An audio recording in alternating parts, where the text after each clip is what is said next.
मंत्री पटेल ने चर्चा में आगे बताया कि अब तक आबादी में बसे ग्रामीण क्षेत्रों के लोगों को उनके मकान और जमीन का मालिकाना हक नहीं मिलता।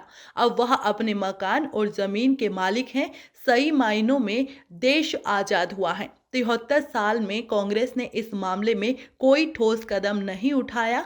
अब ग्रामीण क्षेत्र की आबादी के मकान और जमीनों को बैंक से लोन भी मिलेंगे और उन्हें उनका स्वामी माना जाएगा। प्रधानमंत्री ने अब ग्रामीण स्वामित्व योजना भी लागू कर दी है। ये किसान आंदोलन जो कर रहे हैं, किसान संगठन, ये किसान के हित से नहीं है, ये बिचौलियों के हैं और उद्योगपतियों के हैं, आड़तियों के हैं। ये जो आंदोलन चल रहा है पंजाब में या पंजाब हरियाणा में आड़त पड़ता है, वो लूटते हैं किसानों को और किसान उनके गिरवे रखे हुए हैं और इसलिए ये मुक्ति दिलाने वाला है और इसलिए उनको नुकसान हो रहा है। इसलिए कांग्रेस और अकाली दल और सब विपक्षी जितने हैं वो सब मिलकर, क्योंकि उनकी खुद की कंपनियाँ हैं, उनके हजारों करोड़ कमाते हैं, वो मैनेज करके आंदोलन करवा रहे हैं। बाकी पूरा देश का किसान मोदी जी के साथ है, मध्य प्रदेश का किसान मोदी जी के साथ है।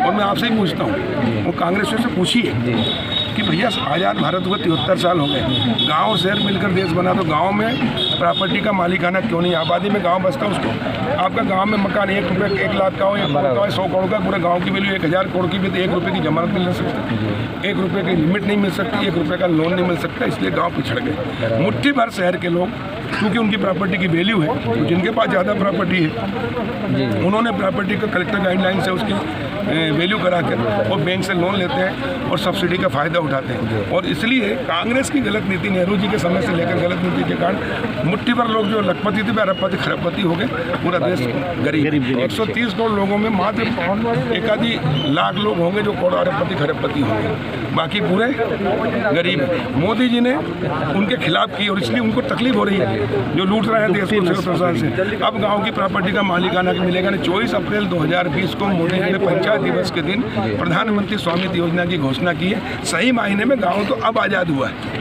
जो गांव है हमारा, 70% लोग गांव में रहते हैं, 70%। अब उनके विकास के द्वार खुले, तकदीर तस्वीर बदलेगी, दशा दिशा। किसान अभी तक सिर्फ घाटे की खेती करता था, कर्ज में डूबता था, आत्महत्या करता था। मोदी जी पहले प्रधानमंत्री हैं, उसके पहले अटल जी ने जरूर करा था किसान क्रेडिट कार्ड, फसल बीमा योजना और ग्राम सड़क, प्रधानमंत्री ग्राम सड़क, जिससे गाँव के विकास के द्वार खोले और उससे किसानों की जमीन नीलाम हो जाती थी, वो रुकी। शिवराज सिंह जी ने 0% ब्याज पर ऋण देने का काम किया। RBC में हमने परिवर्तन किया, बीमा